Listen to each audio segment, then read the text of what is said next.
एक आम किसान था जो ट्रैक्टर बनाता था। नाम था फेरुचियो लंबोर्गिनी।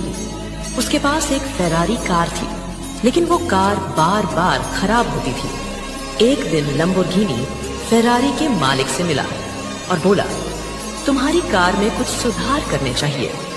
फेरारी का मालिक हंसते हुए बोला, तुम एक ट्रैक्टर बनाने वाले हो, कार के बारे में क्या जानते हो? बस यही बात ने आग लगा दी। लंबोर्गिनी ने ठान लिया, अब मैं ऐसी कार बनाऊंगा जो फेरारी से बेहतर होगी, तेज होगी और पूरी दुनिया उसका नाम लेगी। और फिर आया पहला लैम्बोर्गिनी सुपरकार। आज जब लैम्बोर्गिनी की गरजती आवाज गूंजती है तो फेरारी भी चुप हो जाती है। कभी मजाक उड़ाया था, आज सलाम करते हैं।